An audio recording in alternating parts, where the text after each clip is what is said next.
एक बूढ़ी माँ की दर्द भरी कहानी। 3 साल हो चुके थे बेटे को अपना घर छोड़कर विदेश में बसे हुए। इन 3 सालों में बूढ़ी माँ और ज़्यादा बूढ़ी हो गई थी। 75 साल की उम्र में सुलोचना देवी की याददाश्त काफ़ी कमज़ोर होती जा रही थी। उन्हें रोज़मर्रा की चीज़ें याद न रहती, लेकिन जो उन्हें हमेशा याद रहता वह था उनका बेटा। दिन हो या रात, एक पल भी ऐसा न होता जब उन्हें अपने बेटे की याद न आती। दूसरी तरफ बेटा था जो साल भर में एक आध बार अपनी माँ को फ़ोन कर लिया करता और 1-2 मिनट से ज़्यादा बातें भी ना किया करता। फिर भी यह बूढ़ी माँ टकटकी लगाए अपने बेटे का इंतज़ार करती रहती। एक दिन बेटे का विदेश से फ़ोन आया। हेलो हेलो, सुन रही हो ना माँ? अनिल बोल रहा हूँ, तुम्हारा बेटा। कैसी हो माँ? मैं ठीक हूँ बेटा। तुम बहू और मेरा पोता कैसा है? माँ ने पूछा।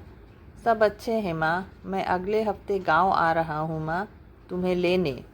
अब हम सब साथ में ही लंदन में रहेंगे माँ। तुम्हारी बहू कह रही थी माँ को यहाँ पर लेकर आओ, बेचारी अकेली वहाँ परेशान होती होंगी।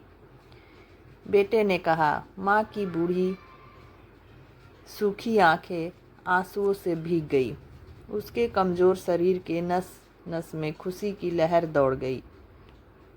बेटे और बहू का अपने प्रति प्रेम देखकर माँ का मन खुशी से भर आया। बेटे ने आगे कहा, माँ तैयार रहना माँ, मुझे ज़्यादा दिन छुट्टी नहीं है। जिससे जितने पैसे लेने हैं लेकर रखना।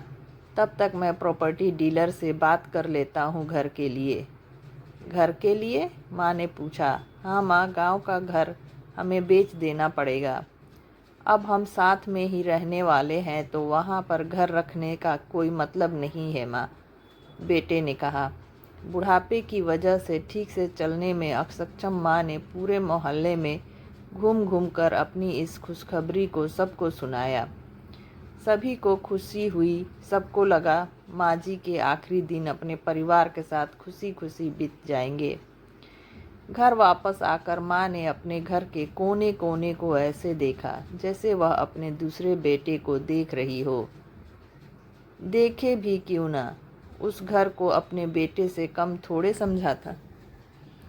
अपने पति के साथ 40 साल यहीं तो बिताए थे, लेकिन अब मजबूर थी बुढ़ापे के आखिरी साल बेटे और बहू के साथ बिताना चाहती थी। दिल पर पत्थर रखकर घर बेचने के लिए माँ तैयार हो गई। आनन फानन में बेटे ने घर को आधे दाम पर बेच दिया। माँ से ज़्यादा नहीं, लेकिन जिन जिन चीज़ों से दिल लगा था उन चीज़ों को समेटा और बेटे के साथ टैक्सी में बैठकर एयरपोर्ट के लिए चली गई। एयरपोर्ट पर आकर बेटे ने माँ से कहा, माँ तुम यहाँ बेंच पर बैठो, मैं सामान और बोर्डिंग पास की जांच करा कर आता हूँ। वहाँ वक्त लगता है और खड़ा रहना पड़ता है, तुम्हें तकलीफ़ होगी।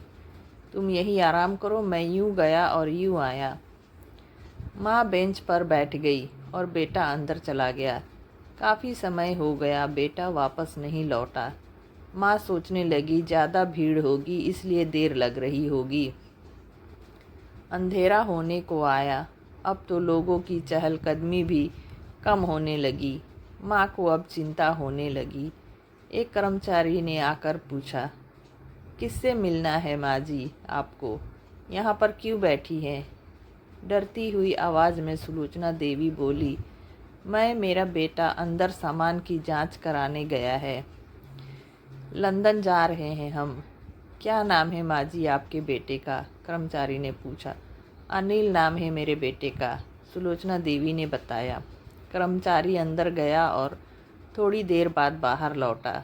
उसने सुलोचना देवी से कहा, माँ जी लंदन जाने वाली फ़्लाइट तो दोपहर में ही जा चुकी है और आपका बेटा भी उस फ्लाइट में बैठकर लंदन जा चुका है।